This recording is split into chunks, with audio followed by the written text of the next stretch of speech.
Bonjour à tous et merci d'être là parmi nous à ce premier épisode NFT et musique sur le Zoom de Blockchain HEC. Alors, je suis David Servet, cofondateur et président du groupement professionnel Blockchain HEC, créé en 2017 au sein de l'association des HEC Alumni pour partager les connaissances sur l'économie Web3, la blockchain, la crypto et pour connecter les écosystèmes. Alors, je vous invite tous à suivre notre page LinkedIn où nous postons tous les replays et events pour vous inscrire. Également, si vous ne le connaissez pas encore, nous avons également le site de Blockchain HEC qui vous permet d'aller voir tous les webinars. Je vous ferai circuler de toute façon les liens dans le chat. Aussi, nous tenons à remercier tout particulièrement les prime sponsors PwC et Stake Capital, ainsi que les partenaires HEC Alumni, HEC Paris et tous les 80 speakers et les sociétés qui sont déjà venus apporter leur éclairage sur le Web3. Pour revenir au sujet d'aujourd'hui, nous donnons la parole à 4 fondateurs de projets musicaux NFT et pour vous présenter leur startup, la problématique qu'ils souhaitent résoudre, leur vision et la solution qu'ils sont en train de construire. Donc, en termes d'agenda, nous avons 4 blocs de 7 minutes, suivis de 30 minutes de Q&A. On va démarrer avec Subtrack, qui sera représenté par Louis-Maxime Delem, CEO et cofondateur. Clubcoin, avec Stéphane Schweitzer, CEO et fondateur. Atlanticus, musique, avec Christian Riedi, CEO. Et enfin, N8, N8 ou Night, enfin, tu nous le diras Au Night. exactement. Night, merci. Ouais. Avec Grégoire Davoudian, CEO et Managing Partner. Donc, je vous invite à poser toutes vos questions dans le chat. Nous les reprendrons à la fin de la session en Q&A. Et puis, je vous souhaite une excellente table ronde. C'est donc lui, Maxime, la parole est à toi. Ok, merci beaucoup David pour l'invite et pour cette super table ronde. Ça me fait vraiment plaisir d'être là et j'ai hâte aussi d'entendre tout le monde. Alors moi, je vais commencer par me présenter. Moi, j'ai 25 ans. Moi, je suis un passionné de musique depuis tout petit. Voilà, depuis tout petit, je suis dans le milieu de la musique et depuis quelques années, je suis très attaché particulièrement à la musique électronique. Donc voilà, j'ai que 25 ans, donc je suis assez jeune voilà, ça fait quelques années que je suis un grand consommateur de musique électronique, de soirées, de clubs, et aussi je suis DJ producteur aussi plutôt amateur. Mais c'est vrai que moi, pendant un petit moment aussi, quand je suis sorti d'école, je voulais un peu me mettre à fond dans ma musique et comme on dit souvent, percer un peu dans le milieu et vivre de ma passion. Mais en fait, voilà, je me suis rendu compte avec mon cofondateur qu'il y avait pas mal de barrières à l'entrée quand on est un passionné et un talentueux dans des styles de musique, surtout dans des styles de musique un peu plus singuliers, un peu plus underground, comme on les appelle, comme des styles de la musique électronique comme la techno ou la house. En fait, on s'est rendu compte que c'était hyper dur, voilà, pour un producteur ou un label de musique indépendante plus généralement, de se faire une place dans l'industrie musicale. Aujourd'hui, même quand tu sors 5 morceaux par an, que tu es streamé 200 000 fois par an, en fait, tu n'as pas assez pour gagner ta vie avec ta musique. Tu dois trouver un boulot à côté. Ça, c'est le cas de 9 artistes sur 10 dans la house et dans la techno sur la scène parisienne. C'est des gars qui peuvent te ramener 2000 ou 3000 personnes dans un club ou dans une salle et qui ont tous un boulot à côté.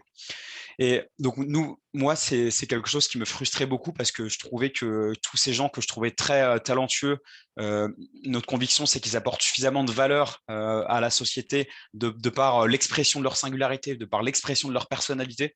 On trouve qu'ils apportent suffisamment de valeur pour avoir le droit de vivre de leur passion. Donc, c'est un peu ça le problème qui constitue, on va dire, la jeunesse du projet. C'est que c'est vraiment impossible, même quand on est talentueux et passionné, de vivre de sa passion à moins d'avoir 20 000 fans Insta et 500 000 écoutes Spotify, ce qui est très difficile quand on a un style de musique un peu plus singulier. Or, nous, on croit que la musique, ça doit être un lieu où on peut exprimer avec fierté sa singularité artistique. Ça doit être un lieu où on peut être accepté pour ça et où on peut en vivre. Et donc, on a commencé à pas mal creuser le problème pour comprendre pourquoi tous ces artistes avaient du mal à vivre leur musique. Donc, le système traditionnel, en fait, en termes de modèle économique, il fonctionne sur des principes de volume. Voilà, faut avoir une grosse audience pour vivre de sa musique. Il faut faire 25 000 streams pour faire 100 $. Donc ça, c'est le premier problème. C'est un modèle qui est incompatible avec des gens qui sont artistes et pas des usines à morceaux ou pas des gens qui ont une casquette forcément commerciale. Et le second problème, il se situe chez les fans de musique. En fait, les plateformes traditionnelles de musique, elles offrent une expérience en ligne en fait qui est moyennisée, qui est destinée à un public moyen de gens qui aiment la musique. Ça veut dire qu'aujourd'hui, tous les passionnés nous disent qu'il manque de vrais moyens de vivre leur passion en ligne. Ils vivent des expériences un peu impersonnelles avec les plateformes traditionnelles, alors qu'ils s'estiment plus passionnés que d'autres et ils sont un peu frustrés pour ça. Et donc, nous, le pari qu'on a mis en œuvre avec Subtrack, c'est de proposer des expériences qui sont très fortes pour les passionnés, pour permettre en fait à des artistes ou des labels qui ont des faibles communautés d'aller toucher juste même 50 ou 100 passionnés. S'il y a 50 ou 100 passionnés qui payent 100 euros par an parce qu'ils vivent des expériences vraiment bonnes, on multiplie par 5 ou 10 les revenus d'un artiste ou d'un label. Donc nous, c'est ça ce qu'on fait avec Subtrack. Nous, en fait, on permet aux artistes et labels de sortir leur musique dans un nouveau format, qui est un format expérience collector et de passionnés, où en fait, ces artistes et labels, ils vont sortir leurs morceaux dans des genres de coffrets collector, où tu vas avoir en plus les stems de prod, si tu veux faire un remix, des explications sur le morceau, tu vas pouvoir recevoir chez toi un vinyle signé, tu vas pouvoir avoir un ticket pour le prochain concert ton artiste. Et ça, en fait, nous ça, c'est des expériences qu'on englobe dans les NFT. C'est là qu'intervient pour nous le Web3 et le NFT. En fait, le NFT, qui est un objet technologique par nature unique, il vient vraiment matérialiser en fait, le fait que tu possèdes un accès à une expérience unique. Ça veut dire que là où un fichier MP3, par exemple, il n'a rien de vraiment unique et il ne te procure pas des frissons, il ne te fait pas te sentir plus fan qu'un autre qui l'achète, là, nous, en fait, on propose des séries limitées de NFT qui sont en fait des clés qui vont permettre d'ouvrir un coffre avec plein d'expériences vraiment musicales. Donc, nous, c'est ça ce qu'on fait. On propose des séries limitées de coffrets collector, par exemple, qui sont représentés par des NFT et qui sont prouvément uniques par des NFT. Donc ça, c'est la solution qu'on propose. Alors, aujourd'hui, on a une première version de notre produit où concrètement, tu vas pouvoir acheter tes NFT en carte bleue. Nous, on a envie que ce monde du Web3 il soit aussi accessible pour des gens qui sont pas forcément ancrés dans la crypto depuis longtemps. Donc, par exemple, nous, on propose nos coffrets en carte bleue. Ceux qui n'ont pas envie de se créer un wallet tout de suite ou qui n'ont pas envie de le faire, on propose pour eux de leur créer un wallet et de leur donner accès aussi à ces expériences collector. Mais ceux qui sont déjà dans le milieu de la crypto, qui ont leur propre wallet et tout, ils ont aussi évidemment la possibilité de brancher leur propre wallet et de payer avec leur crypto. Donc aujourd'hui, on a une première version du produit où tu achètes ces versions collector. Donc on a sorti 4 artistes indépendants là, depuis le mois de décembre. On a sorti par exemple dans la house un artiste qui s'appelle Tourmebourg, où là les acheteurs ont reçu un vinyle, ils ont accès aux fichiers pour faire des remixes, ils ont une session de visite du studio de l'un des 2 artistes. Donc c'est des expériences qui sont super fortes des passionnés qui permettent à ces artistes, rien qu'en allant toucher 20 passionnés à qui ils vendent un coffret à 30 euros, ils font déjà 600 euros, ce qu'ils auraient fait habituellement avec 150 000 streams, quoi. Donc, c'est une proposition de valeur assez énorme pour les artistes et les labels et ça permet à des passionnés de vivre des vraies expériences passionnés un peu plus fortes que juste faire précédente et suivante, en gros, sur les plateformes traditionnelles. Donc, ça, c'est ce qu'on fait. Et là, nos prochaines étapes, c'est on va automatiser l'attribution des bonus du coffret collector et la fourniture de ces bonus. Aujourd'hui, en fait, on aimerait bien que sur Subtrack, en fait, tu aies juste à te connecter à ton compte ou à brancher ton wallet. Et là, automatiquement, tu vas voir tous tes coffrets collector que tu as achetés et tu vas pouvoir vivre directement en ligne tes expériences collector si elles sont digitales ou alors pouvoir prendre contact avec l'artiste directement pour des expériences physiques, par exemple. Donc, je crois que j'ai à peu près fait là bientôt mes 7 minutes. Je terminerai juste par dire que donc, s'il y a des artistes ou des labels qui sont intéressés pour comprendre comment est-ce qu'ils peuvent mettre un pied dans ce milieu qui est un milieu assez nouveau pour beaucoup, contactez-nous sur Instagram et on parlera avec plaisir. Et pour tout ce qui est et pour tous les fans et passionnés de musique, DJ, digger, suivez-nous sur Instagram. On aura des annonces là importantes dans les jours qui viennent. Et Génial. voilà. Merci beaucoup, Louis-Maxime. Je te propose de mettre probablement, enfin, si tu as un Instagram, un Twitter, un site, etc., le mettre dans le chat, il n'y a aucun problème. Avec plaisir, merci. Ton contact, etc. Donc, n'hésitez pas. Super, merci David. Merci à toi, merci Merci à pour tous. tes explications. Et Avec puis, plaisir. je vous propose on passe peut-être à Stéphane, dans l'ordre. des circuits d'une Dans montre. l'ordre inverse des aiguilles d'une montre. Ouais, ou pour moi, c'est dans l'ordre plutôt des aiguilles d'une montre. C'est pour ça que je te disais ça. Je t'en prie, vas-y, la parole est à toi. Merci Cédric et merci pour l'invitation. Et je trouve ça très intéressant d'avoir cette conversation avec vous tous. On est tous sur des thématiques très similaires donc, et sur des technologies très nouvelles. Donc je trouve ça assez intéressant de pouvoir partager et échanger ensemble.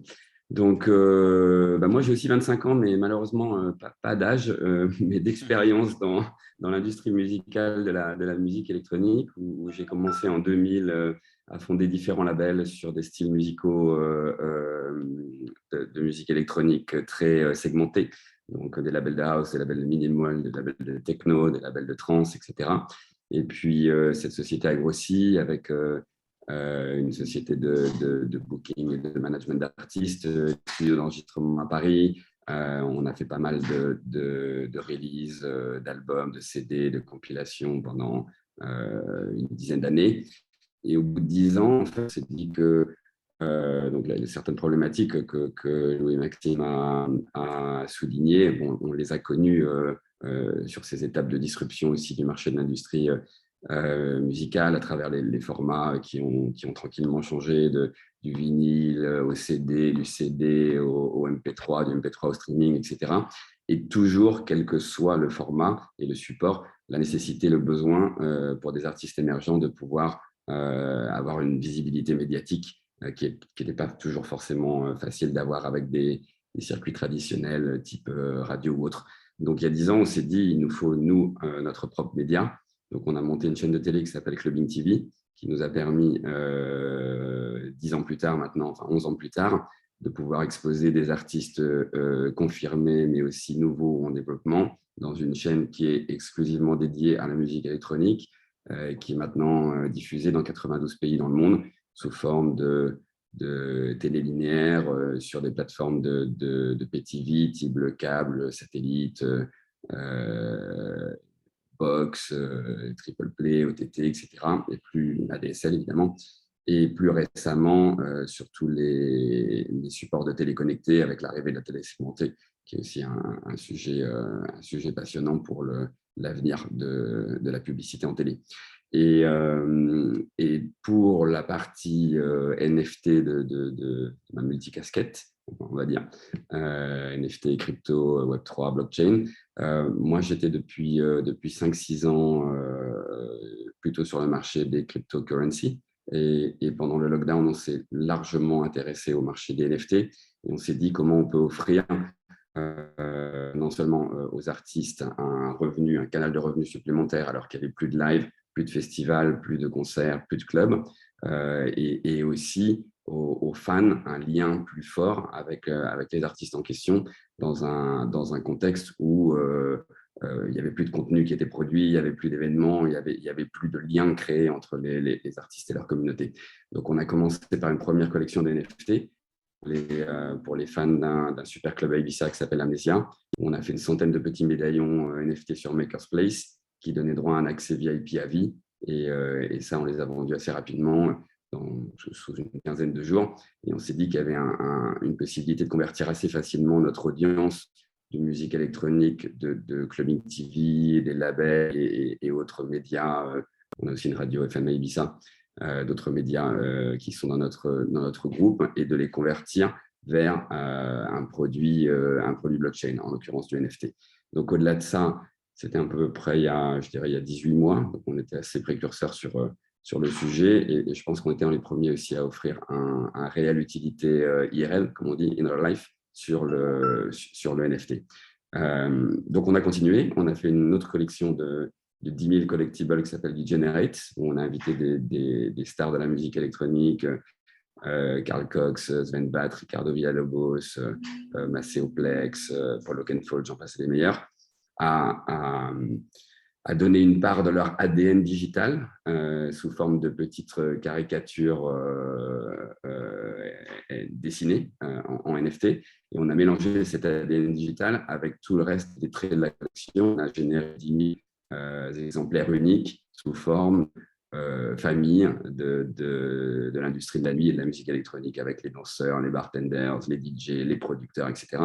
Et tout ça, ça s'est vendu en 4 jours. avec un sold-out plutôt intéressant en termes de retombées sur la crypto-sphère et crypto-communauté. Et cette collection vit toujours avec l'ajout d'autres DJ ou d'autres usages et d'autres utilities sur Degenerate.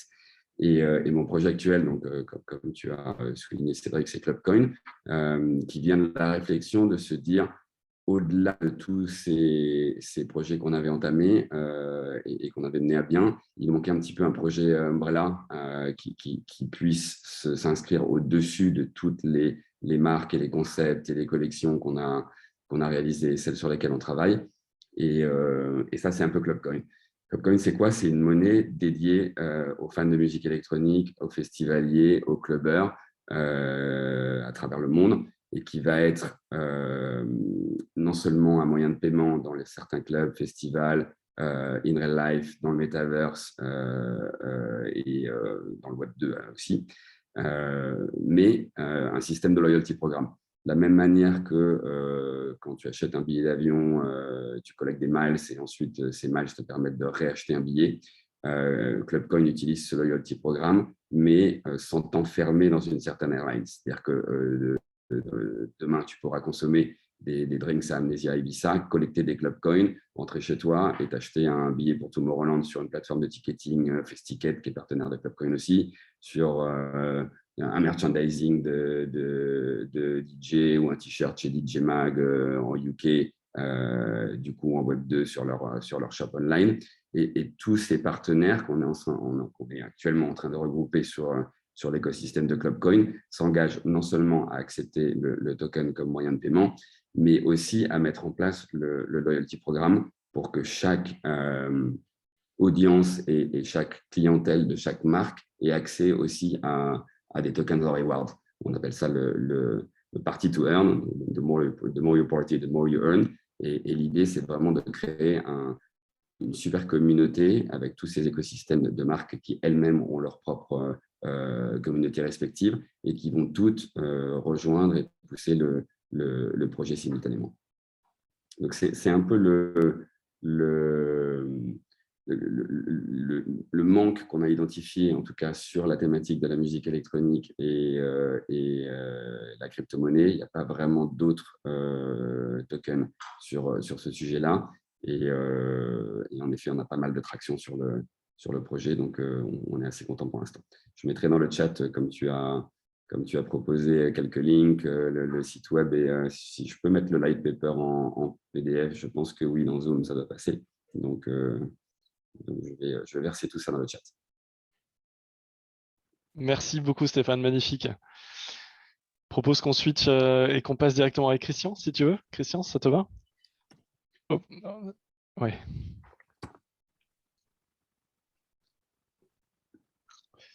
Donc on passe à Atlanticus Music, c'est ça, hein? Ah mince, je crois qu'on... Attends, je vais réactiver. Ah, c'est bon.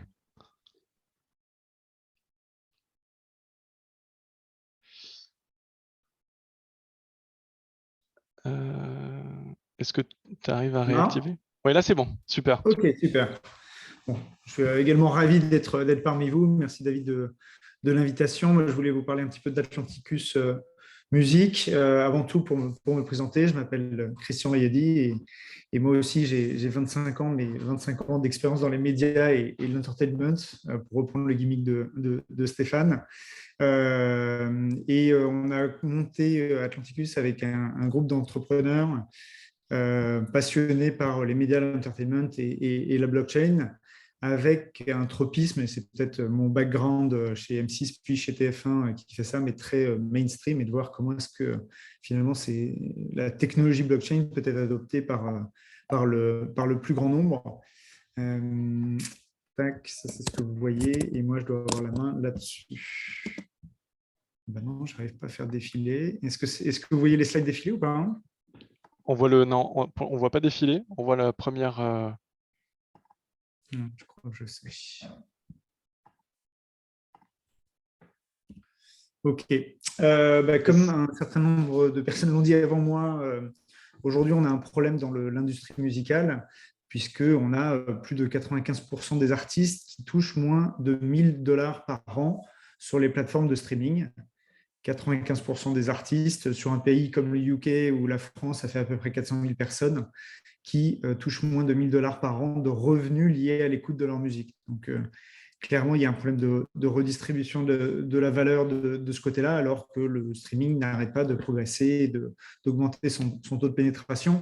Sans refaire l'alpha et l'oméga de l'histoire du streaming et de la musique, aujourd'hui, on voit que c'est lié à une répartition des revenus qui a été un peu actée par les maisons de disques et les artistes, qui fait que les artistes sont limités à cette petite part de 7% des revenus du streaming. Vous voyez un petit peu comment est-ce que la valeur se redistribue par ailleurs. Donc aujourd'hui, on a clairement pour une très grande partie d'artistes, et en fait, on parle des artistes aspirants et ceux qui veulent émerger, mais également d'artistes assez confirmés, qui ont déjà une base de followers, qui ont déjà une discographie, qui ont déjà eu des hits, qui aujourd'hui ont beaucoup de mal à monétiser. Si vous n'êtes pas dans le top 100 ou le top 200 artistes sur Deezer, Spotify ou autre YouTube, c'est très compliqué pour vous de joindre les deux bouts. Et c'est là qu'intervient la blockchain et les NFT pour deux propriétés qui nous ont semblé particulièrement intéressantes à développer. J'interviens dans un groupe de blockchain, donc je ne vais pas vous refaire toute l'histoire là non plus. Mais d'une part, n'hésite pas, il n'y a pas de problème. Non, mais voilà, juste pour indiquer qu'il y a deux propriétés sur lesquelles on s'appuie dans les NFT, c'est le fait de pouvoir remettre de la rareté sur des biens digitaux, le fait de pouvoir éditer un nombre limité d'exemplaires un morceau, et c'est aujourd'hui beaucoup autour de ça qu'on construit la proposition de valeur d'Atlanticus Music. Le fait de pouvoir dire, la meilleure analogie, c'est celle de la photographie d'art.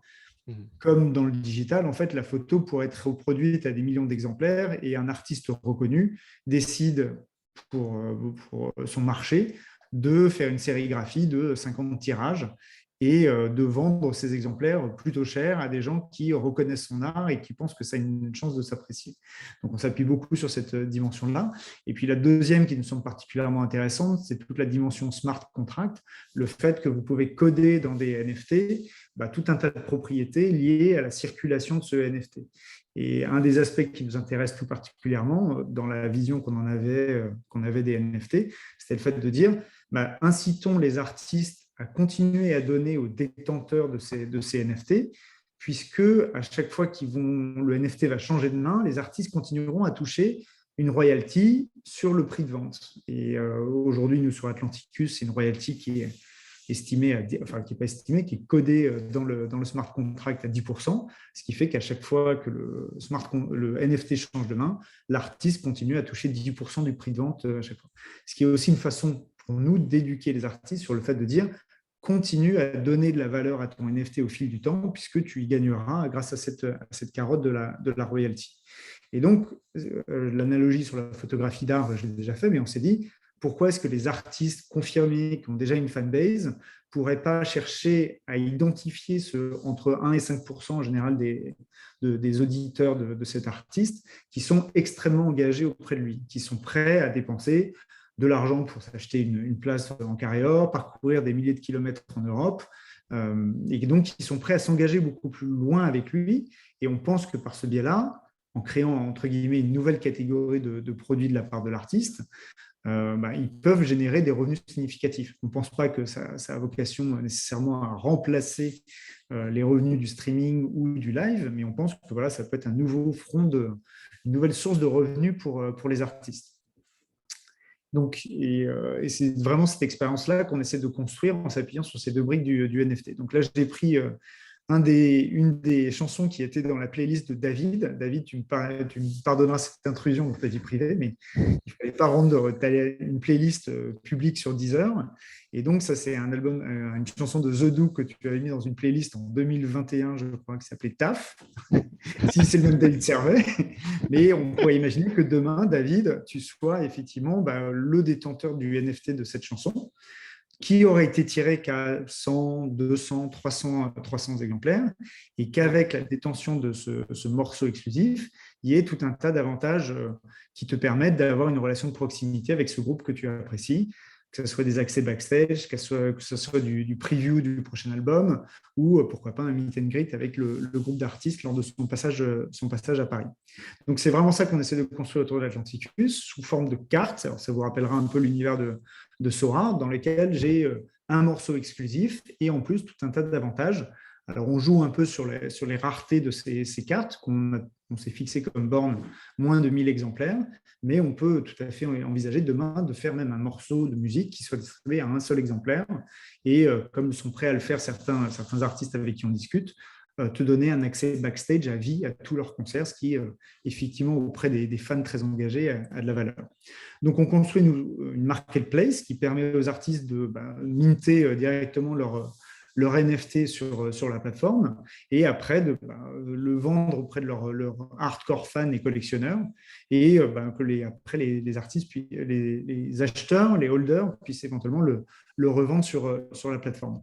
Je vais aller un peu vite sur cette partie-là parce qu'on en a parlé avant. Aujourd'hui, il y a 3 freins qu'on identifie pour l'adoption par le grand public. C'est les gas fees. Et pour ce faire, on a choisi une blockchain qui est moins consommatrice de ressources, qui était un point sur lequel les artistes étaient assez sensibles, mais qui aussi fait que les transactions coûtent 20 centimes, là où lors de Gasoir sur Ethereum, on sait que ça peut monter à plusieurs centaines de dollars ou d'euros.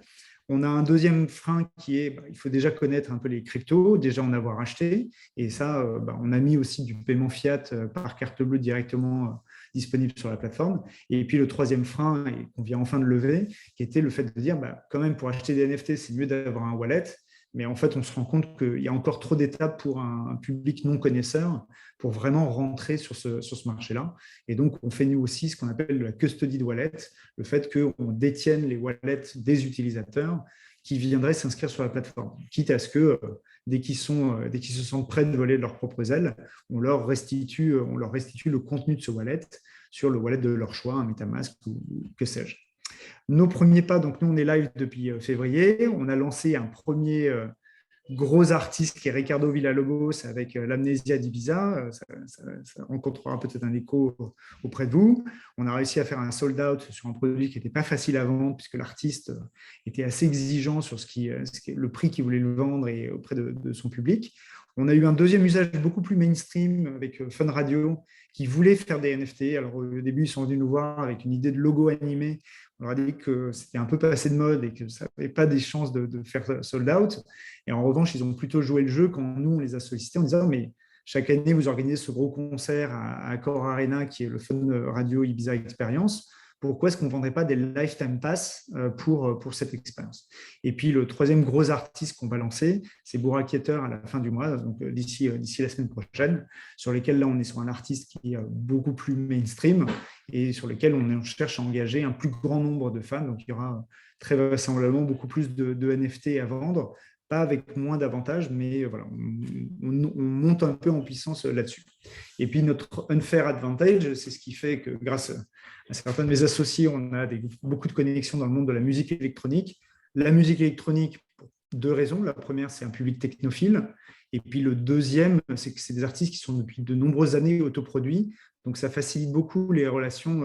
Pour l'instant, on se complique un peu moins la vie avec les maisons de disques et la chaîne de droit habituelle de cette industrie. Et donc, on a la chance d'avoir ces gros noms qui parlent à un large public. Contrairement à certains de nos camarades, je pense que les NFT peuvent être un bon produit pour l'entrée de marché. Encore faut-il savoir ce qu'on achète exactement et à qui on parle. On pense, mais c'est un peu une facilité de notre part, ayant accès à ces artistes, que c'est un peu plus facile de démocratiser cet usage des NFT avec des porte-drapeaux qui eux-mêmes ont déjà une base de followers importante, qui ont déjà une fanbase installée. Donc, j'en termine là. Notre ambition, elle est vraiment celle-là de démocratiser le plus l'usage des NFT. Et on pense que c'est le bon moyen, le bon véhicule en reconstituant une sorte de fan club qui reposerait sur le Web3, mais dans lequel on aurait gommé finalement toutes les aspérités et ce qui est difficile pour un public de néophytes. Super. Merci Christian, merci beaucoup. Oui.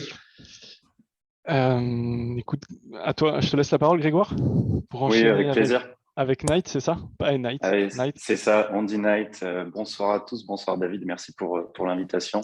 Merci à toi. Je m'appelle Grégoire. Alors moi, j'ai 25 ans, mais à 6 ans près, je vous laisse deviner dans quel sens. Je suis ingénieur de formation, mais je travaille dans la musique électronique depuis une dizaine d'années. J'ai monté un label qui s'appelle Motordisc il y a 3 ans et on réalise des compilations vinyles et également des EP en digital. J'ai organisé des soirées, entre autres à Paris. Fin 2020, je suis parti au Mexique et l'année dernière, j'ai organisé pas mal de soirées là-bas. Le projet a pris un peu d'ampleur et on a exporté, entre autres, aux US et en Europe. Je suis aussi DJ à mes heures perdues et producteur depuis 2009. J'ai pas mal mixé en club à Paris. J'ai été résident d'un super club qui s'appelait Le Garage et qui a malheureusement fermé en 2018. Et plus récemment, évidemment, au Mexique, j'ai fait quelques bonnes dates. Et je suis rentré il y a un peu plus de 3 mois pour le projet Night que j'ai rejoint en début d'année et dont je vais vous parler tout de suite. Donc à l'origine, c'est un projet qui ne vient pas de moi, mais de mon associé, qui date de 2016. À l'époque, sur les groupes Facebook de musique, de soirée, etc., il y avait tout le temps il y a encore maintenant d'ailleurs, des gens qui demandent je vais dans tel pays, dans telle capitale, où est-ce que je vais faire la fête? Et évidemment, à chaque fois, c'était les mêmes réponses des gens qui répondaient tel club, tel club, tel club, tel collectif. Donc Mathieu, mon associé, a eu l'idée en fait de prendre une Google Map et de mettre des points sur tous les clubs de musique électronique du monde. Donc c'est une carte avec à peu près, je crois que c'est 2500 pinpoints, et qui du coup a eu pas mal de succès puisqu'elle a fait 1,5 million de vues en quelques mois. Et donc de là, il s'est dit qu'il fallait en faire quelque chose et il a décidé en fait d'en faire une application. Donc on sort son téléphone, on a la carte et boum, on a non seulement les clubs, mais surtout on a les événements du jour sur une carte sur son téléphone. Et de là, on peut choisir ce qu'on va faire.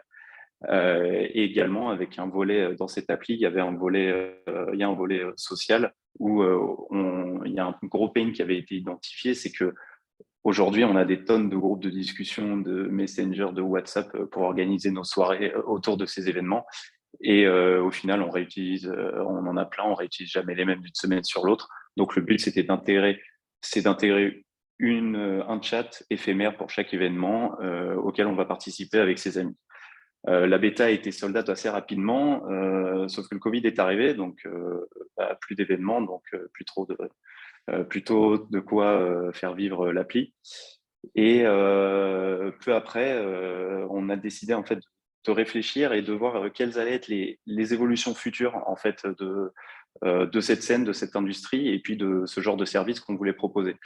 On est parti aussi d'un constat qui est que la musique électronique, c'était quelque chose de très communautaire à l'origine, dans les années 90, et que aujourd'hui, ça s'est vachement perdu depuis, on va dire, une bonne quinzaine d'années.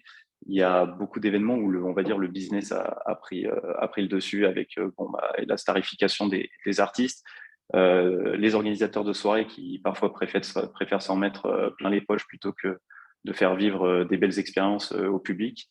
Les artistes qui sont bookés plus parce qu'ils ont un gros nombre de likes sur les réseaux sociaux plutôt que du talent et des belles productions qui sont sorties.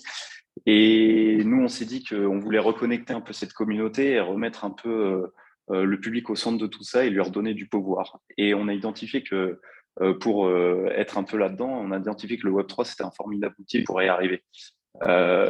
Donc, en plus de montrer et de recommander les événements au public, on a décidé de mettre en place plusieurs mécanismes. Le premier est une billetterie en NFT, où on peut acheter ses billets de soirée sur l'appli, mais en NFT. Pourquoi en NFT? Je ne sais pas si vous avez vu la finale de la Champions League à Paris, le sketch que ça a été avec je ne sais pas combien de faux billets, et du coup, ça a engendré un retard du match de 36 minutes, ce qui est impensable pour un match de cette ampleur. On ne peut pas vraiment être fier que ça soit passé chez nous, mais il fallait que ça arrive un jour. L'avantage des NFT, c'est que comme c'est inscrit dans la blockchain, on ne peut plus falsifier un billet. Un billet, il est authentique et il est unique. Et s'il y a un transfert de propriété, c'est visible aux yeux de tous. Donc, on ne peut pas utiliser comme ça le billet de quelqu'un d'autre ou en faire un faux. Un autre avantage, c'est qu'il y a un protocole d'achat-revente. Donc, il y a transfert de propriété transparent, ce qui permet aussi de voir par quelle main le billet est passé, et du coup, pour les organisateurs de savoir qui va à son événement, éventuellement à des fins de marketing. Un point important des NFT, c'est également, si on reste sur nous, dans notre marketplace, on veut, Christian en a parlé un petit peu, mettre en place des règles sur les prix des billets pour éviter la spéculation et que des personnes achètent des billets et les revendent à des prix délirants parce qu'il n'y a plus de place. Et également, ce qu'on a trouvé de très intéressant dans les NFT, c'est le côté collection, où les soirées, au final, depuis une dizaine d'années, on a des QR codes sur des PDF qu'on a dans nos emails et puis on les ouvre jamais. Et en plus, c'est moche. Donc, nous, ce qu'on s'est dit, c'est qu'on allait faire collaborer des graphic designers, des artistes vidéo, des artistes 3D et permettre aux organisateurs de soirées de créer des séries de NFT qui deviendront en fait des œuvres d'art et les gens pourront les collectionner. Donc, en plus d'avoir leur entrée à la soirée, ils auront dans l'appli, dans leur wallet, leur NFT. Et donc, pour peu que la soirée devienne mythique ou qu'on y attache de l'émotion, ça deviendra voilà, un objet de collection qui pourra se trader. Et comme ça a été dit avant, ce qui est chouette, ce qui est vachement chouette, c'est que pour les artistes, les créateurs de NFT, ça permet de générer des revenus perpétuellement tout au long de la vie du NFT, quoi. Donc, ça, c'est notre premier mécanisme. Deuxième mécanisme, c'est ce qu'on va appeler, nous, un party and earn, où en fait, on veut récompenser aussi les gens qui vont faire la fête concrètement. Donc, comment ça marche? C'est qu'un avantage de la blockchain, c'est qu'on peut avoir des transactions à très faible coût. Donc, nous, l'émission des billets, elle va nous coûter pas grand-chose. On va éviter tous les frais bancaires. Donc, on va pouvoir prendre des commissions qui sont déjà moindres que les billetteries traditionnelles. Et en plus de ça, une partie de cette commission, du coup, on va la rétribuer au public. Comment ça marche? C'est assez simple. C'est que quelqu'un va acheter son billet sur l'application, en euros, en token, en crypto, peu importe. Et ensuite, une fois qu'il va aller à l'événement, scanner son billet, on va lui rétribuer une partie de ces tokens avec lesquels il pourra acheter des biens ou des services chez des partenaires, comme par exemple, on peut penser à une appli de VTC pour rentrée de soirée, chez qui on pourra acheter des coupons de réduction. Et point très important pour nous, là où on veut reconnecter tous les acteurs de la scène, c'est qu'il pourra récompenser les artistes. Comment? C'est-à-dire que cette personne qui va en soirée et qui va évidemment voir un headliner, on a parlé de Bournon tout à l'heure, mais souvent dans ces soirées-là, il y a aussi en début de soirée, en fin de soirée, des artistes un peu moins connus, mais qui font un super boulot et qui gagnent à être connus. Donc les gens vont pouvoir les rémunérer avec des tokens, dire waouh, je l'ai adoré, hop, je lui laisse X tokens. Grâce à cette rémunération, ça va faire monter les artistes sur la plateforme, où en fait, les jours qui suivent ces événements sur la plateforme, le public, mais également les organisateurs de soirée, vont pouvoir voir qui ont été un peu les artistes plébiscités. Et du coup, les organisateurs vont pouvoir se dire, OK, cet artiste, on va dire, c'est un hot artiste en ce moment, peut-être que du coup, on va l'inviter à notre prochaine soirée, je ne sais pas quand, et adapter comme ça leur offre artistique. Ça permet pour nous de redonner un peu de pouvoir au public dans ce qui se passe dans les soirées. Également, avec ces tokens, les organisateurs, eux, peuvent choisir de les garder ou de les revendre, et ils peuvent aussi promouvoir leurs événements grâce à ça, grâce à des outils marketing, parce qu'on s'est rendu compte qu'aujourd'hui, pour promouvoir un événement, c'est assez catastrophique sur Facebook, et c'est le principal moyen, on va dire, de promouvoir. Facebook, c'est une usine à gaz, et quand on veut faire de la promotion d'un événement, on se retrouve au milieu de montres, ceintures et voyages, je ne sais pas où, donc c'est pas vraiment pertinent. Nous, on veut cibler la promotion sur notre plateforme et atteindre directement les personnes qui comment dire, correspondent à l'événement en connaissant leurs goûts musicaux, voir les événements auxquels ils sont déjà allés, où leurs amis sont déjà allés, etc. Évidemment, ça pose un problème de partage des données, et c'est pour ça que nous, on va laisser le choix aux utilisateurs de partager leurs données ou non. Et s'ils choisissent de les partager, on les rémunérera en token pour ça.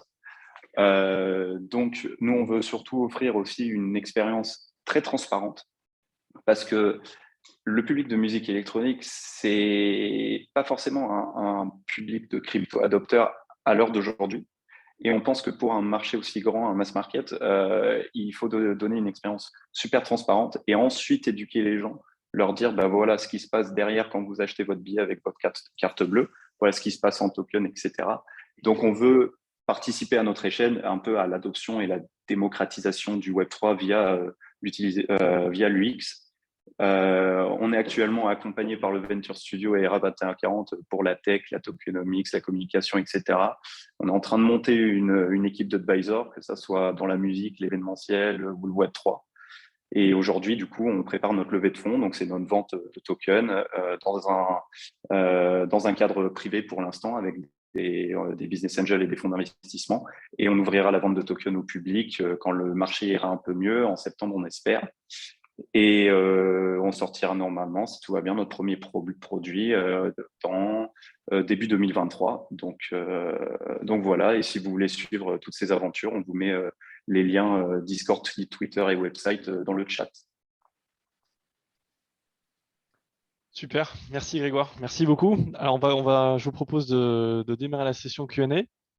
Donc déjà, merci à tous les quatre, hein, c'était fascinant. Et, première question de Nicolas qui s'interroge sur le fait il n'y a pas de hasard, hein. On a 3 startups qui sont quand même axées sur la musique électronique. Et lui se pose la question, donc pourquoi? Et d'autre part, quand est-ce qu'on va avoir des NFT sur d'autres types de musique, comme la musique classique, le jazz, enfin on va dire du backlog, quoi, catalogue, pas forcément des nouveaux artistes. Très bonne question de Nicolas. Le petit éclairage qu'on peut lui apporter, c'est que le marché des musiques NFT, alors après on pourra discuter de ce qu'on met exactement dedans. En 2021, ça représentait à peu près 90 millions d'échanges. Je crois que c'est en dollars. Et les 2/3 de ces 90 millions étaient en musique électronique. Après, si on regarde aujourd'hui sur le marché de la musique électronique, c'est 4% des ventes, 4% du chiffre d'affaires. Donc, effectivement, il y a un côté early adopter sur la musique électronique. Et alors, je ne sais pas si... donc, on a tous un peu ce tropisme, plutôt musique électro, déjà peut-être par goût personnel et après, aujourd'hui, par pragmatisme. Mais ce qu'on est en train de développer sur la musique électronique a vocation à s'ouvrir à d'autres genres plus mass market. L'urbain a déjà bien amorcé ce virage-là avec des rappeurs qui sont aussi un peu en rupture de banc avec les maisons de disques et qui ont pris un peu leur destin en main et qui cherchent un peu par leurs propres moyens à monétiser mieux leur production musicale. Donc, on a pas mal d'exemples de rappeurs qui sont allés dans le game du NFT. Et après, Nicolas, tu suggérais la musique classique. C'est un genre que nous, on regarde de très près, puisqu'on est persuadé qu'il y a des aficionados très pointus et très engagés. Si on regarde un peu le public qui va au festival d'été de Bayreuth et autres, Aix-en-Provence. Mais aujourd'hui, on a toujours un peu cette barrière à l'adoption tech qui fait qu'on a un peu un décalage entre cette population de fans de musique classique et de early adopteurs crypto. Mais je suis sûr qu'il y en a et je serais très heureux de poursuivre les échanges avec toi sur ce genre-là si tu as des billes. Si je peux apporter aussi moi la réponse de notre côté à Nicolas. Nous, un peu comme l'a imaginé Christian, nous c'est plus par proximité. Ça veut dire, par exemple, nous, chez Subtract, on est très proche à l'origine du milieu de la musique électronique, je veux dire, personnellement. Donc, c'est assez naturellement qu'on commence par ces gens-là parce que c'est des gens qui sont pour nous faciles à embarquer avec nous. Donc, ça nous permet assez rapidement d'avoir des feedbacks sur notre produit, sur notre proposition de valeur. Donc, c'est assez intéressant quand on monte un projet de commencer par des gens qui sont accessibles et qui sont en proximité directe. Donc nous, c'est plus de ce point de vue-là, mais ta question elle est intéressante, Nicolas, parce que c'est vrai que le modèle, il est réplicable. Nous, on a identifié que de manière générale, c'est tous les artistes et labels indépendants qui souffre un peu de ça, et pas que la musique électronique qui souffre du manque de valorisation. Donc, nous, on a bel et bien prévu de nous étendre aussi à d'autres styles. On trouve ça juste plus naturel dans un premier temps de commencer par eux, et ça parle aussi plus à ce premier segment de marché auquel nous, on s'adresse. Ça leur parle plus si on crée une proposition de valeur qui est au début consistante autour d'un style de musique. Mais ça va arriver très vite aussi sur les autres styles de musique, en tout cas nous concernant. Chez nous, c'est un peu pareil, hein. Nous, c'est parce que la musique électronique, c'est une passion et du coup, c'était naturel de commencer là-dedans. C'est là-dedans qu'on a des contacts, c'est ça qui nous touche et surtout par rapport à nous, les événements, c'est quelque chose qui nous a touché à la fois en tant qu'utilisateur, mais également en tant qu'organisateur et en tant qu'artiste. Donc, c'est ce segment qu'on connaît. Mais évidemment, à terme, je pense que il y a de l'avenir dans plus ou moins tous les styles de musique, hein. Et il y a des super fans ce qu'on appelle des super fans dans tous les styles de musique. Donc, je pense que le marché est partout. Super. Une question, peut-être Stéphane, si tu veux compléter, un club coin pour Pour être assez d'autres. pragmatique, nous, on ne sait pas faire autre chose. Ça fait 25 ans qu'on développe toute forme d'activité, à chaque fois avec une composante de musique électronique inclus, que ce soit sur les labels, sur les studios, sur le management d'artistes, sur la radio FM, sur les plateformes de NFT, sur les collections, sur la télé. Donc, pour nous, c'est plutôt Un choix naturel. Voilà, et c'est notre ADN et on ne va pas sortir de ça. Maintenant, oui, on pourrait tout à fait répliquer des choses qu'on a fait. On est en train de répliquer la collection Degenerate sur le martial arts, sur le MMA avec des fighters de NFC, de l'UFC. Et donc oui, une fois qu'on a la technologie, on peut la répliquer. On peut très facilement, à mon avis, passer sur d'autres styles musicaux. Christian a mentionné certains, mais je pense que si le jazz serait assez intéressant par l'âge et l'audience du jazz qui parfois peut être assez rajeuni par le fait que le jazz a beaucoup d'expérience IRL avec des festivals, etc. Donc, pour moi, on peut faire des ponts, on peut aller sur d'autres styles musicaux sans problème. Ok, merci à tous pour vos réponses. Alors, une question de Ahmed, notamment sur le financement des artistes et qui est adressé à Christian. Et bien évidemment, on pourra faire un petit tour de table, mais donc la question, c'est pour le financement des artistes, est-ce possible d'utiliser la blockchain comme un outil de financement sans forcément avoir un NFT? Une sorte de bourse d'artistes où chacun peut investir sur un artiste en échange de royalties, sans limite de nombre de NFT. En gros, du crowdfunding à la KissKiss, encore plus rapide, facile d'accès et moins de frais. Alors, sans m'aventurer sur les autres formes possibles, oui, je pense que vous en avez déjà parlé dans des éditions précédentes de Blockchain HEC. Il y a toute l'émergence des DAO, donc des Decentralized Autonomous Organizations, qui permettent justement de rassembler des centres communs d'intérêt autour d'un projet, d'une cause, et dans lesquels tu puisses détenir des coins ou des tokens de la DAO en question. Et donc, tu pourrais confier à cette organisation qui est un format associatif, mais qui pourrait être à but lucratif, d'investir sur des artistes, de devenir une sorte de producteur. Il y a une société suédoise qui s'appelle Utopia Records qui essaye un peu de monter ce modèle-là. Et puis après, le plus connu, c'est une plateforme, et là, elle passe par le truchement des NFT, où en fait, tu achètes des parts de copro d'un morceau donné. La plateforme s'appelle Royal et elle a déjà eu beaucoup d'éclats avec un rappeur comme Nas ou un titre de Whitney, alors non, je confonds, un rappeur comme Nas, dans lequel l'artiste décide d'emblée de faire une sorte de crowdfunding où il vend des parts de son morceau sous forme de NFT et le détenteur du NFT a un droit à la recette sur les revenus d'exploitation du morceau en question. Et il accepte de partager jusqu'à 50% des revenus qu'il va tirer de l'exploitation de ce morceau. Ça pose deux questions. La première, c'est comment on audite que tous les flux de revenus redescendent bien aux NFT holders de du dit NFT.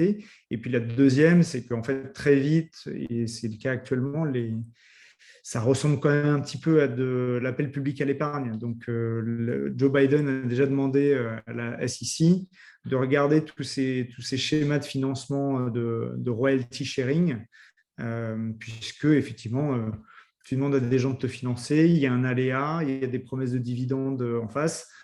Ouais, ça coche pas mal de cases d'un produit financier et il se trouve que dans tous les pays occidentaux, même tous les pays du monde, c'est assez régulé, assez encadré.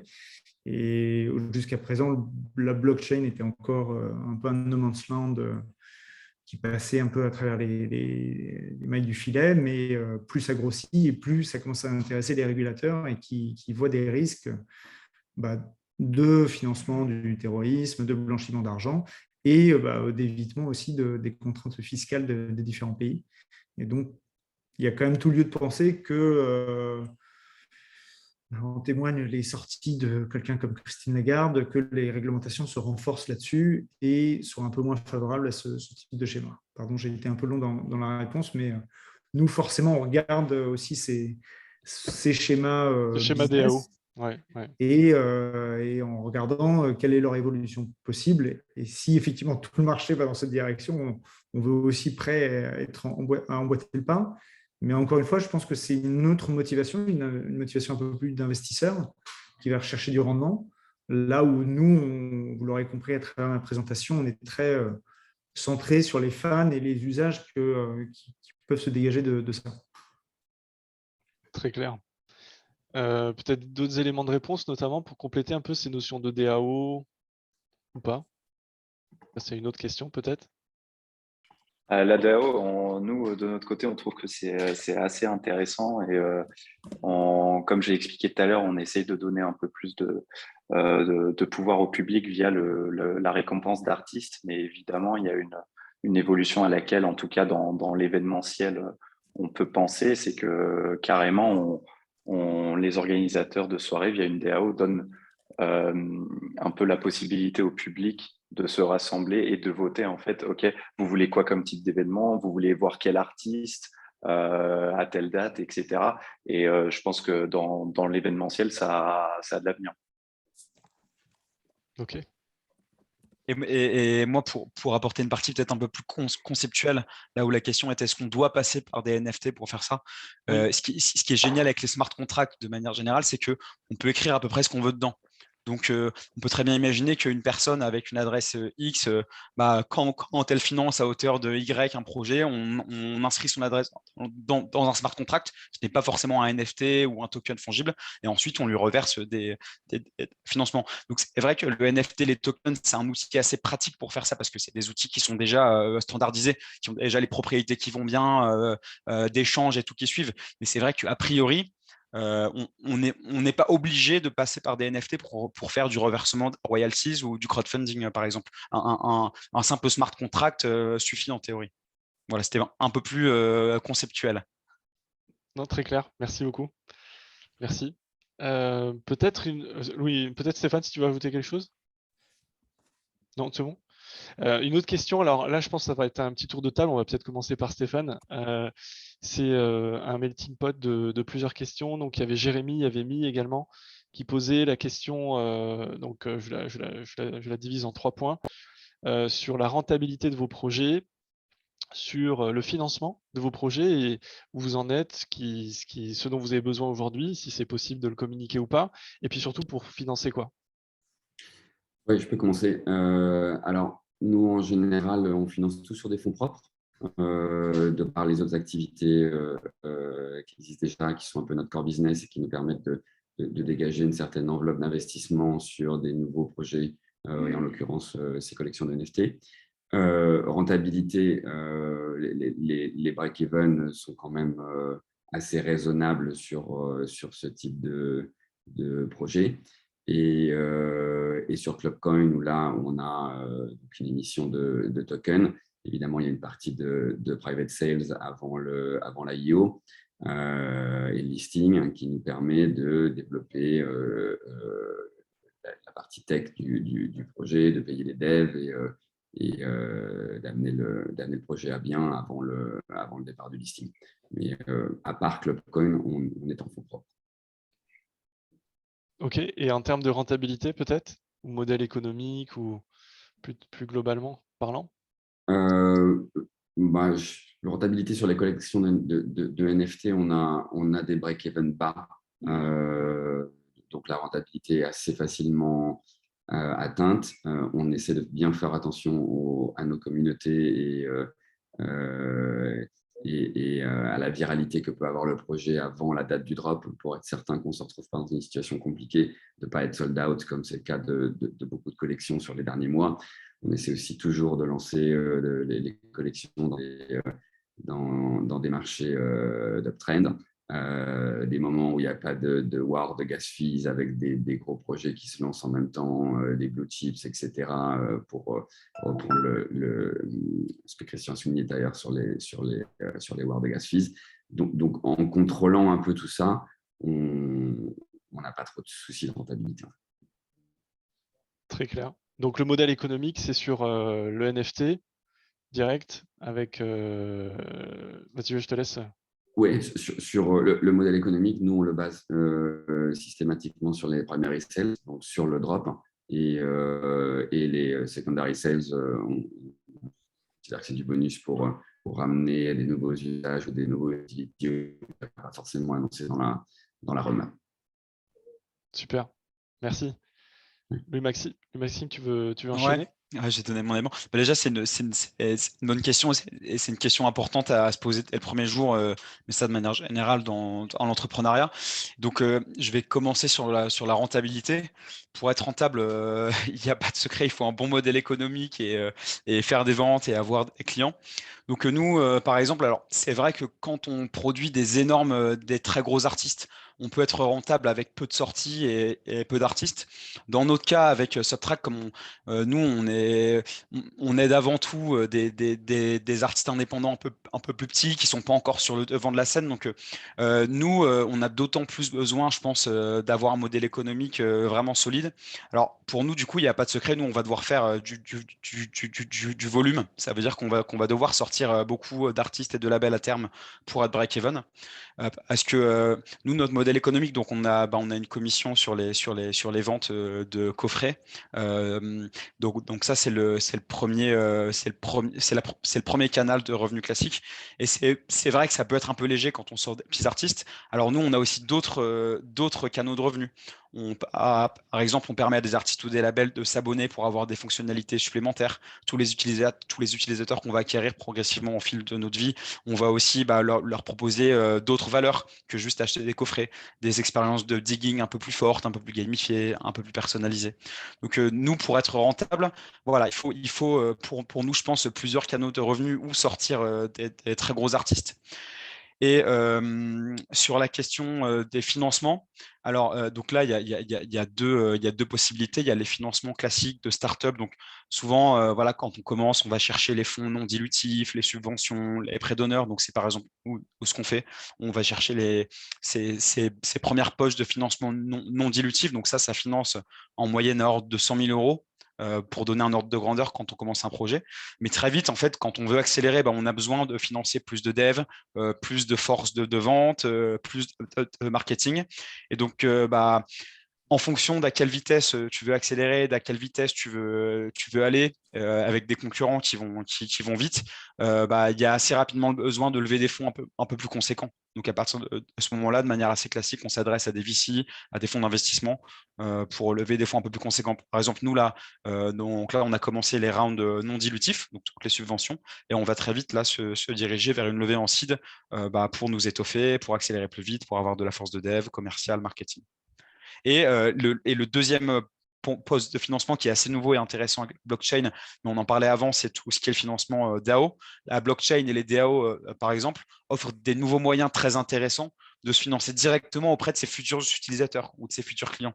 Donc ça, c'est assez fort de réussir à embarquer dès le début des gens qui croient en ton projet, qui ont envie d'investir parce qu'ils aiment bien ton projet et ça leur donne l'appartenance, soit symbolique, soit factuelle, parce qu'ils auront accès, je ne sais pas, en avant-première à des services ou à des propositions de valeur. Et donc ça, c'est une autre piste très intéressante. Et je pense tout l'enjeu des boîtes aujourd'hui Web3, c'est d'arriver à décider est-ce qu'elles se financent sur des schémas classiques ou sur des schémas crypto ou quel savant mélange des deux. Donc voilà un peu pour les financements. Merci beaucoup. Merci Louis-Maxime. Christian, tu veux enchaîner sur les trois points qui étaient le business model, le financement et puis pour financer quoi? Alors, nous, on a un modèle de marketplace, donc on est, et c'est toute la beauté de la transparence des smart contracts, donc on est sur une répartition de la valeur avec les artistes à 80-20 sur la vente primaire, 80 pour les artistes. Et puis sur le secondaire, je vous ai parlé d'une royalty de 10% sur les artistes. La commission d'Atlanticus, c'est de 2,5% à ce moment-là. Donc ça, c'est sur le modèle économique. Donc le but, c'est que l'usage s'installe et se crée.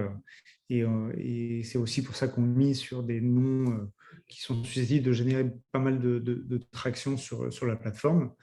Sur le financement, nous, on vient de boucler il y a quelques semaines, mois, une levée de fonds auprès de Business Angel. Donc, Bravo. on a eu plusieurs centaines de cas auprès de, alors c'était assez marrant, mais de Business Angel issus de la crypto, donc, qui avaient fait des belles petites fortunes lorsque le marché était plus bullish. De BA qui étaient également issus de la musique pour accélérer et nous ouvrir pas mal de portes, et puis de BA qui ont eu des succès dans la tech, qui ont vendu des sociétés et qui aujourd'hui diversifient leur patrimoine. Donc, trois sources de financement plutôt intéressantes. Et puis, pour financer quoi? Essentiellement du dev technique, améliorer sans cesse la plateforme pour la simplifier et pour enlever toutes les frictions possibles. Et puis, beaucoup de marketing aussi pour faire, mais aussi faire savoir au grand public et essayer de l'initier. Nous, on a un enjeu vraiment de conversion de ce qu'on pourrait qualifier très vite d'utilisateurs du Web 2, donc essentiellement des réseaux sociaux, où sont les fanbases aujourd'hui des artistes, et pour les basculer du côté du Web 3, pour en faire des acheteurs de NFT.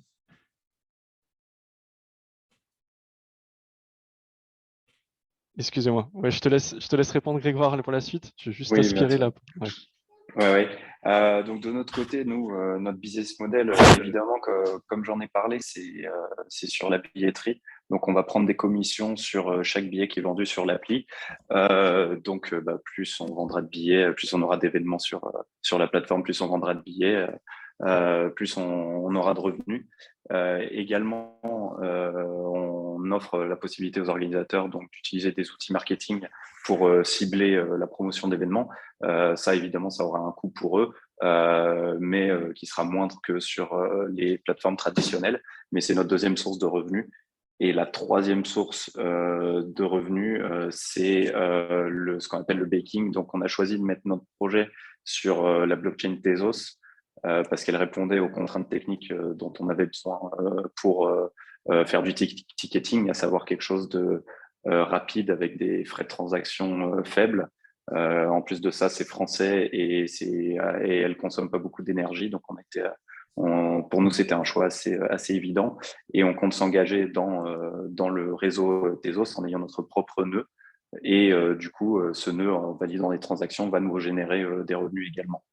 Donc ça, c'est pour la partie revenus. Ensuite, pour les financements, jusqu'ici, on avait développé l'appli mobile sur fonds propres. Mais là, du coup, comme on part sur, on va dire, une réorientation du projet Web3 avec un token, on va faire une vente de tokens, comme j'ai dit tout à l'heure. Donc d'abord un round privé, ensuite une vente publique dans quelques mois quand le marché ira mieux. Et à quoi ça sert ces fonds? Ça va être le développement de la nouvelle version du produit, le marketing, la vente, les sales, etc. Très clair. Merci beaucoup, Grégoire. Peut-être d'autres questions, parce que c'est vrai que tu as parlé de Tezos, donc je sais que Louis-Maxime aussi en tout cas à son projet aussi sur Tezos. On n'a pas parlé des blockchains derrière, on n'a pas un peu soulevé de capot techniquement parlant.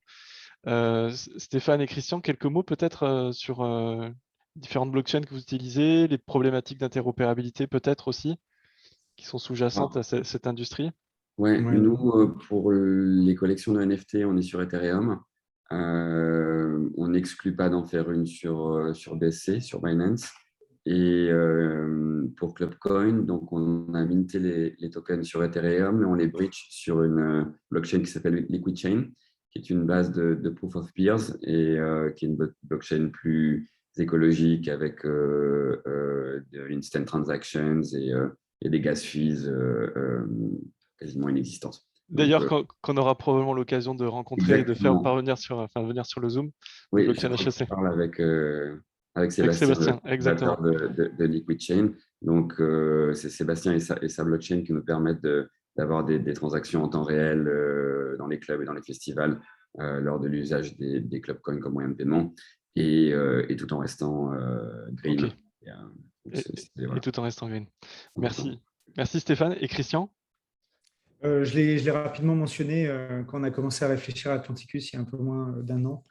On a fait le choix de Binance Smart Chain. Oui, c'est ça. J'avais vu le. Effectivement, était une layer 2 en proof of stake. Et donc, du coup, le sujet des gas fees devenait quasiment un non-sujet. Et puis, à l'époque, les porteurs de BNB, et je crois que c'est toujours le cas, et la troisième market cap derrière, alors, je ne sais pas exactement où est-ce que ça en est aujourd'hui, mais la troisième market cap derrière Bitcoin et Ethereum. Donc, on trouvait intéressant qu'il y ait déjà pas mal de holders de BNB pour passer à l'achat. Très clair. Une dernière question peut-être plus sur, on parle sur la question légale qui n'est pas forcément triviale. J'imagine que vous avez dû tous y être un peu confrontés. Comment vous avez appréhendé le sujet? Et si possible, vous avez été aidé par qui? Qui vous recommanderiez sur le sujet, si jamais vous pouvez citer quelques noms? Et puis déjà, quel problème et comment vous avez solutionné ça et avec qui? Ouais. Peut-être, je ne sais pas, qui veut commencer? Pas forcément un des sujets les plus simples.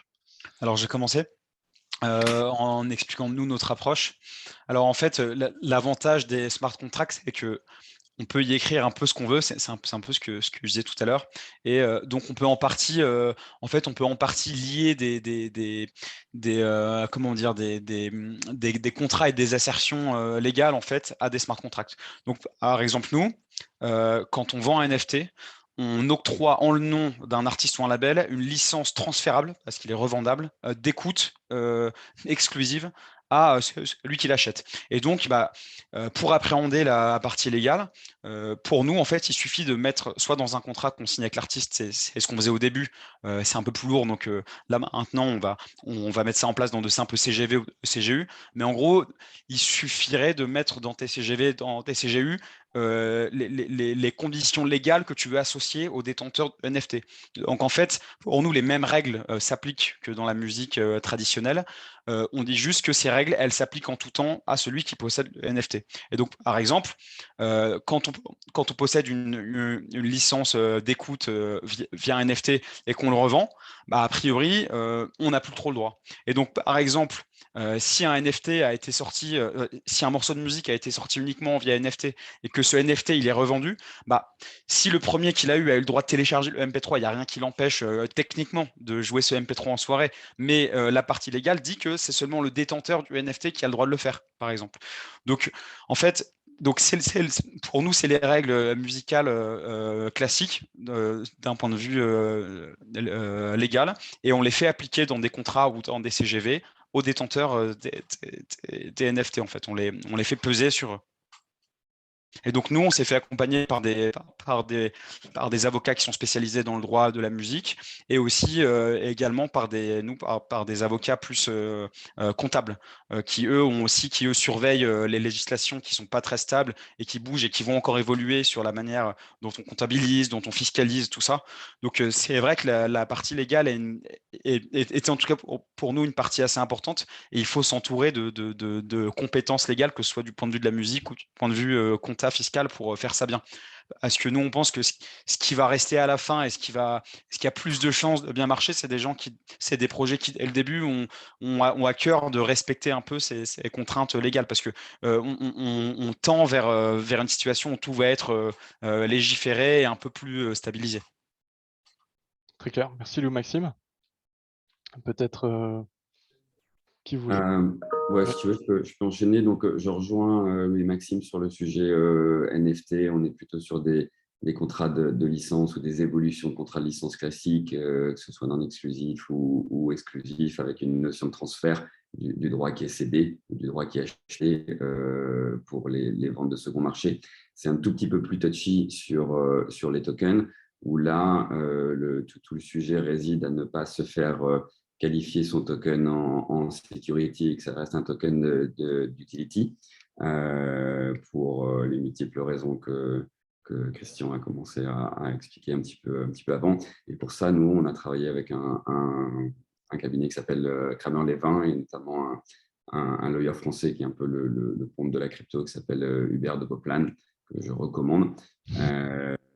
On connaît, oui. On connaît bien. Voilà, et ça nous permet d'avancer tranquillement en étant sûr qu'on n'ait pas de requalification de Clubcoin en security. Très bien. Merci Stéphane.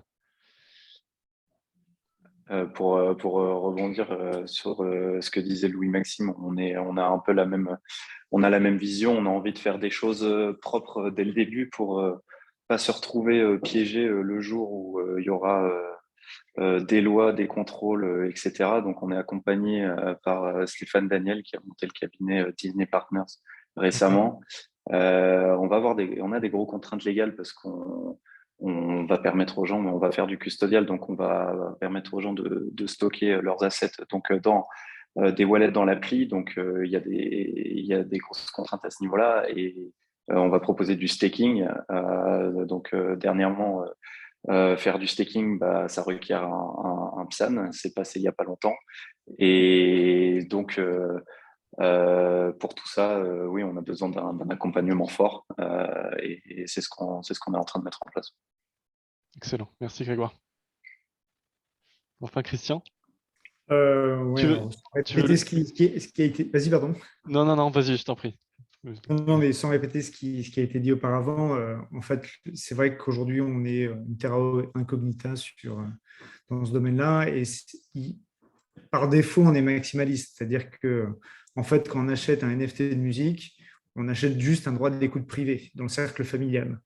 Ce qu'on essaye de faire, et c'est des discussions avec les artistes, c'est s'ils concèdent des licences d'utilisation, d'exploitation supplémentaires. Demain, effectivement, jouer son morceau dans un concert privé, dans un métaverse, pourquoi pas le liser à une radio pour un événement particulier. Enfin, voilà, il y a plein d'usages encore à imaginer, mais c'est vrai que tout ça doit être quand même assez balisé. Et puis, la musique, elle, défend très bien, est très organisée. Les labels sont souvent qualifiés de sociétés d'avocats parce qu'ils essaient de verrouiller un maximum de droits. Aujourd'hui, nous, les artistes avec qui on deal, nous concèdent donc juste un droit d'écoute aux détenteurs du NFT et restent titulaires du master et des droits publishing. Donc, si demain, il y a une synchro avec une pub télé, c'est pour l'artiste. C'est pour ça que les modèles de royalty sharing sont intéressants de ce point de vue-là. Mais je vous ai aussi fait miroiter toutes les contraintes, enfin les menaces légales qui pèsent sur ce type de schéma. Ok, merci beaucoup à tous. Alors peut-être le mot de la fin pour éviter de terminer sur des questions un peu juridiques, un peu très plutôt un peu plus fun. Si vous pouviez juste nous partager une anecdote un peu funky dans justement que vous avez pu vivre dans les NFT et la musique, comme ce que vous voulez. Chacun votre tour, quand vous voulez et comme vous voulez. Je veux bien commencer.